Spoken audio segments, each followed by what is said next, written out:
9, 8, 7, 6, 5, 4, 3, 2, 1.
Special needs teacher observe in the mainstream to help children with emotional and behavioural difficulties? And what tips can they offer to improve upon those strategies? Sally Cranny teaches at the Primary Learning Achievement Centre, or PLAC, for pupils with EBD at Gibbs Green School, West London. I think it's really important that the special school teacher and the SENCO and the mainstream teacher work hand in hand to effectively include students in mainstream school. I think that when the relationship is really good between all those three key people, the child has a greater chance of success because we're using the same techniques, we're sharing expertise as well as resources, and that I think is fundamental to the success of inclusion. Sally visits St Leonard's Primary School near Hastings, where she joins SENCO Penny Nice and Year 3 teacher Sarah Corrigan. Now I want you to write the big date. You've got it there. Change places if you had a really good half term.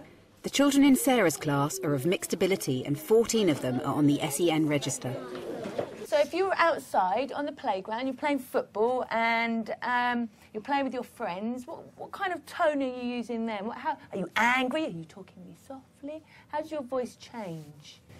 It's loudly. Loud. So it's quite loud. Is it angry? Sally loud? knows from experience that a successful circle time with a class like this isn't easily achieved.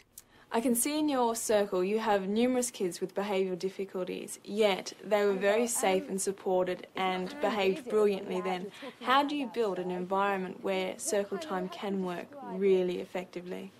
At the beginning, circle time was much shorter. We did shorter circle times, maybe 5 minutes, 10 minutes, moving into spaces, sitting down, listening, the idea of moving around the circle and just being able to say something or just missing a turn if they didn't want to. Does the way we talk to people matter?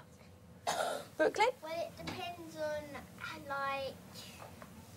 it depends on whether you shout at them, then it might hurt their feelings or something. It's a brilliant answer, good boy. What about By practising it weekly, it builds up the trust between the children, builds up the trust between the children and myself. allowing them to feel free to say what they want to say. I think also it's important to start the circle time with something fun, something that's easy, something that they all can do. They can do even if they don't agree with what's been said. They can join in and they can feel part of it. And I think that's the key. And then I think not to force children into doing things, not to pressurise them, just to allow them, if they don't want to take part, and they sit in the circle and they listen. I think that's a skill in itself. Nothing's the matter. Some of these children find being in a circle, being asked to do certain things in front of everyone else very intimidating. I take them out of the circle, and working on what we've done in the circle gives them an opportunity to practice, perform before they have to come back to the circle. Sarah makes use of role play in circle time. Don't touch my things. Hey, we're reading it. Yeah. Read your own book. That's well fair. My things. They then have the confidence to come back and perform and to show what they've done, what they've learned. Excellent. Stop there. That's brilliant. Sally offers a strategy from her special school for Sarah's circle time. Quite often I'll say to my learning mentor, I'm feeling 6 out of 10 and this is how I feel. And I'll get him to tell me how he's feeling. How do you feel out of 10? Also, at the beginning of the day and after lunch, we encourage the students to tell each other how they feel out of 10 so that they're aware of being able to help those students who are feeling really low. 4. So, feel good. 4 is I'm feeling bad, I feel unhappy or tired today. You people that feel really good, you might be able to help Kyle Where do we have to help him? and help improve so that he will be able to learn and have a good afternoon. I guess that I could come in one of your circle time sessions and model that for your TA to see us doing it. I think with all these social skills and ideas, people often say, how can we do it in a mainstream class? There is only one adult, 30 kids. But by modelling it amongst adults, then they can do it amongst peers. And I think students would get just as much out of telling each other how they feel as to telling a teacher. And how do you decide who does what on the game? At St Leonard's, classes are paired to encourage social support between pupils. Sarah's Year 3 class is teamed with a Year 5 class. In a weekly exercise called Response Partners, they work together in small mixed groups, designing and making board games. Do you like working with Year 5 students as well? Yeah? Why? Because we get much more help.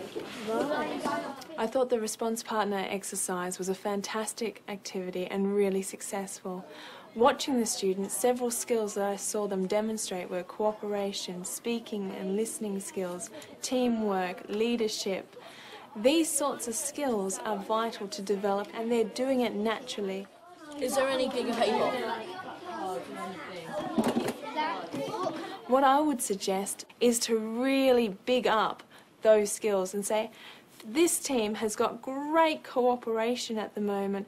This is a skill that they're really demonstrating. This team here, or this person's being a fantastic listener. One thing that we do at the plaque is each week we have a focus, so it might be listening or friendship or cooperation, so that everyone around the school is saying those same words and picking up and reinforcing when students are demonstrating those skills, because otherwise the focus is too broad. I like how A is really trying to put everything right. It's working for Kyle is working cooperatively. Rio is working cooperatively. Nathan is working cooperatively. I think it would be a really neat way for the SENCO to work with class teachers, because together the whole school would be working towards achieving those learning targets, and what they're learning in nurture group will be reinforced back into their classroom. It's building upon what we're already doing, Yes. but it's something that I think would be possible in a mainstream school for us to actually have a focus on a weekly basis on a particular social skill, and then be praising every child in the school that we see doing, all the teachers, everybody working in the school will know what that focus is, and even if it's seen on the playground or in the corridor, be able to praise that. What's everyone been doing in your group? Was making the boards, and then Joseph and Katie was making the mouse, the big mouse in the middle. I think it'd be really valuable for students to reflect not only as a team, but also to reflect as Year 3 students and Year 5 students as to what they have brought into that team and their roles and their social skills that they've brought. I think that's